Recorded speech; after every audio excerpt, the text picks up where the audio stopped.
Welcome everyone, Christine here with the discussion about raid setups for World of Warcraft Burning Crusade Classic. This is a follow-up on a discussion video that I did a while ago on this very subject, and the reason I'm doing this is because, well, things change, things develop, and with Burning Crusade as an expansion, I think there is a lot of things that can and will be improved upon compared to what we know so far. It's not like things are set in stone. There is still room for improvement. There is still room to improve as players and as raiding teams. There's still plenty of room for improvement. So nothing is set in stone, especially for speedrunning. I think that we've barely scratched the surface of what is possible in Burning Crusade and how to build a min-max raid setup. But the key principle when it comes to building a raid setup in Burning Crusade is about maximizing your party buffs, your raid buffs, and your raid debuffs. That's what's going to help your healers, your tanks, your DPSers. It's what's going to increase your output. It's what's going to make you able to clear the raiding content far faster than people were back in the day. Because back in the day, it was fairly normal to have 4 days raiding schedule. Nowadays, people would ideally want to clear everything in a single day, 2 at most. In order to do that, you need to go with an optimal raid setup. That's what it really comes down to. That's a big portion of why the min-maxing happens. So anyway, when it comes to building a raid setup following that principle of maximizing your buffs and debuffs, the first thing you would care about is your shamans. You would have at least 2 resto shamans, 1 elemental, and 1 or 2 enhancement.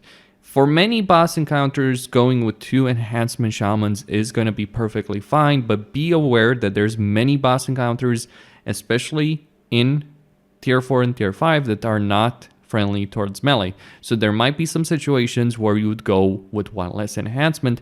In that situation, you can go with a resto in group 2 over here, for instance, like that. Because this group can actually make do with a resto shaman, though you don't, but you can also use 2 enhancement, and in fact that might be the ideal play. But you can also have a resto shaman up as backup and rotate people in and out when necessary. So 5 shamans, and the reason you want 5 shamans is because of totems. Wind Fury, Grace of Airs, Spell Power, and so on. Mana Tide from the elemental shamans as well is important. So be aware of that. That's one of the main reasons you go with this many shamans. It's not even Bloodlust. It's really just the totems, the party effects. And this is a key component of maximizing your party buffs. Then with tanking, you would want, for most guilds I imagine, you would want a Proud Warrior, a Feral Druid in group 2, so Proud Warrior in group 1, Feral Druid in group 2, and then a Prot Paladin in group 4. Though this is not set in stone, you might switch the tanks around, you might even have more tanks. I would say in many situations you might benefit from having a second Prot Warrior, especially when you're looking at bosses like Alar or Hydros. Having a second Prot Warrior or a 4th tank in general can be beneficial. Some guilds might just use a second Feral Druid. Pick your poison there, depending on how it goes. I'd say there is a bigger benefit in having someone that's a DPS warrior that also has a Prot off-spec. You gear them up, you give them as much gear as possible, and when you need that 4th tank, you do have them tanking. Now, this is not a raid setup set in stone. You might end up in a situation, and I've heard with speedrunning guilds that they're considering just dropping the Prot Warrior and going with 2 Feral Druids and a Prot Paladin. The benefit there is Feral Druids can DPS and in situations where you don't need more than 1 tank, and then when you do need more than 1 tank, they can do that.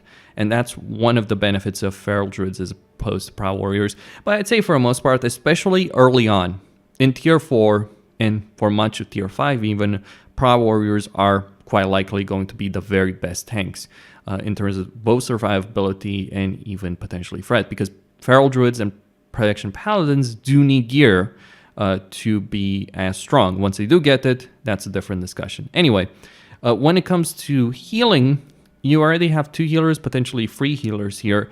Usually you would want to go with 6. Some situations you might want to go with more. You would benefit from having a Holy Paladin. The Holy Paladin has the single highest output on a single target of any healer. They're the ones that are going to keep up the tanks. They're the ones that are going to have the output. They're the ones that can spam Holy Lights over and over and over again without having to stop. Then you would also want a Resto Druid for the HOTS. Now, the Resto Druid in Group 4. The Group 4, because this will end up being a spellcaster group in a way, or rather a group that will benefit from having spell power totems. So they go with the Resto Shaman, Prop Paladin, 1 spell power, Resto Druid benefits from that. Obviously, Mana Tide as well is a factor there. And then a Holy Priest. Now, you may not necessarily want to use a Holy Priest, but having one, well, a Holy Priest has the best AoE healing in the game with circle healing, and they're also pretty good at single target healing. Don't underestimate a good Holy Priest and what they can do in terms of single target healing. But some guilds, what they would do is they would go with an extra Resto Shaman instead of having any Holy Priest. But I'd say for most guilds, having that Holy Priest is probably going to be the way to go. So with this, you have 5 healers. What do you do beyond this point? Well, you have 2 options. You can either go with the second Holy Priest, and I would strongly recommend against going with Discipline. Some people would say, oh, go with the Discipline Priest, get the buff. Not worth it. For the most part, not worth it. If you're concerned about your raid DPS, then the decision is fairly simple from that perspective. And this is the one that a lot of people might want to make. Having a third Resto Shaman with another one as backup to replace that enhancement in certain situations. Or maybe not. Maybe you just take out the enhancement, bring some range DPS. That's a different discussion though. And you could even go as far, you could just go with Resto Shamans, no Holy Priest. And the benefits that they give with Bloodlust are pretty significant.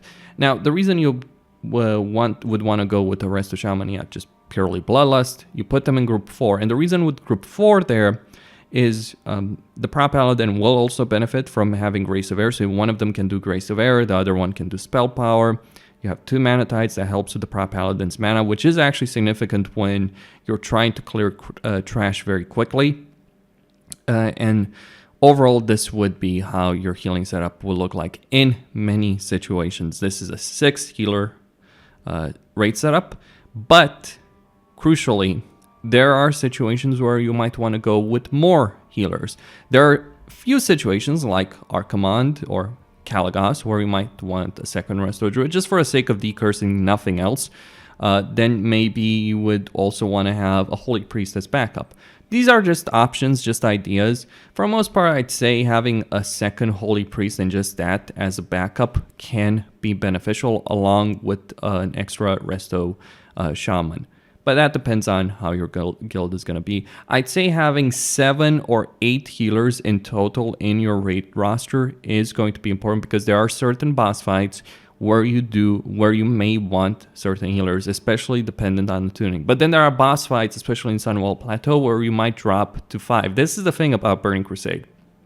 And what's frustrating is you go from bosses that require more range DPS or some fights that might benefit from having more melee, then some fights where you can go with 5 healers, then other fights where you might want 8 or at least 7. That's kind of the frustrating thing, and you may end up in a situation where you have to do a lot of swaps. Just be aware of that. That's a part of the experience. So anyway, that's the healing done. Let's talk about DPS. Caster DPS. An Arcane Mage to go in Group 5. This is because the mana benefit that they'll have from a Shadow Priest that should also go in this group. The Shadow Priest there is to ensure your healers just keep spamming without stopping, and that the Arcane Mage can also keep spamming without a pause of any kind of description. If you want a second mage, and there are some situations where you might benefit from that, you might remove the Holy Paladin from Group 5, put them in Group 4. The Holy Paladin can certainly sustain their mana quite well enough even without the Shadow Priest, But for the most part, you would want to have the Holy Paladin and only one arcane, only one mage in the raid. But having a second one as backup or a rotation, or to have a second mage on certain boss encounters where that might be beneficial, that's also worth consideration. So anyway, that's group 5. In group 4, an Affliction Warlock, Imp for the Prop Paladin, and again, group 4 is in a way a caster group, right? You are going to benefit from spell power from the rest of Shaman. And so this is the place where you would fit the Affliction Warlock. He's obviously not going to do as much DPS as he would in group 3, but the Affliction Warlock is for a support role, not necessarily to do the single highest damage on a target. Then in group 3, a Balanced Druid for the 5% crit, and the overall benefit of having a Balanced Druid. Improved Fairy Fire is a fairly big deal. I've talked about that in a separate video.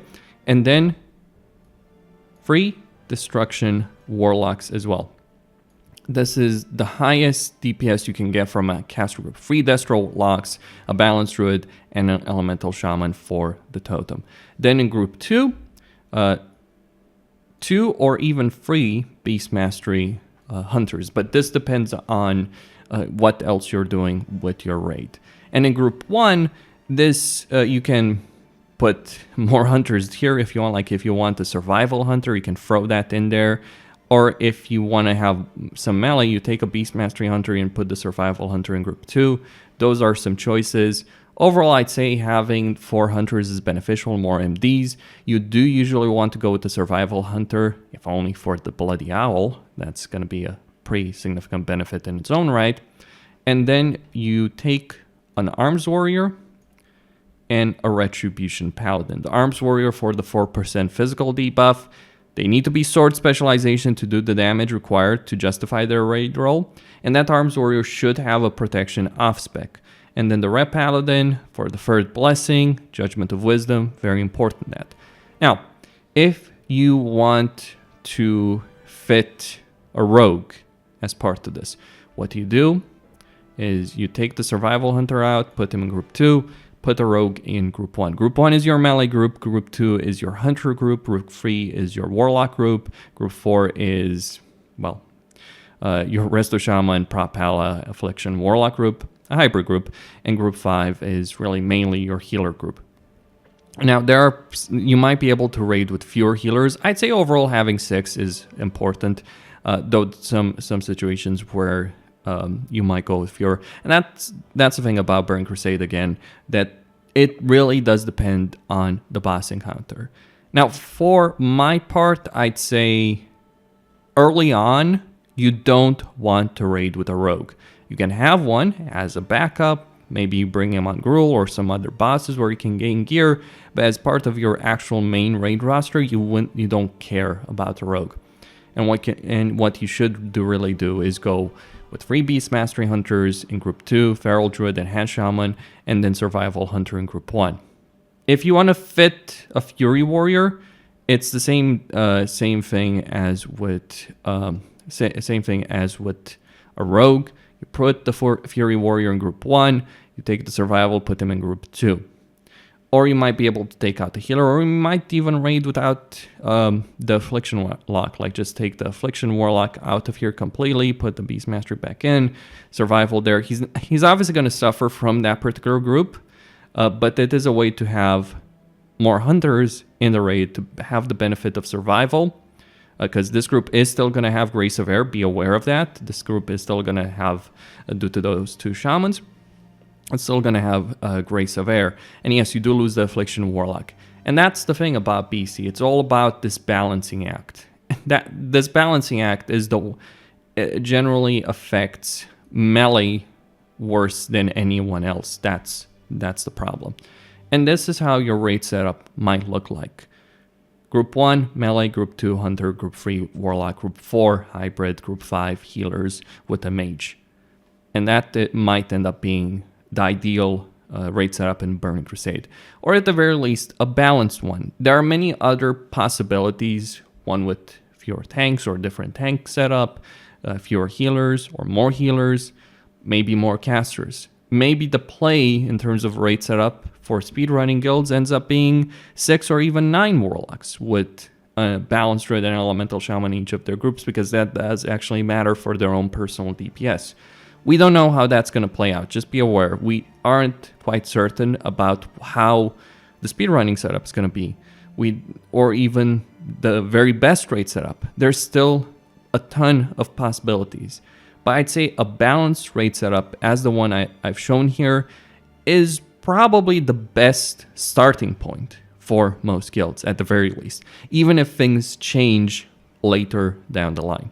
Costin here, signing out. Don't forget to subscribe, like, and enable notifications, and stay tuned for more.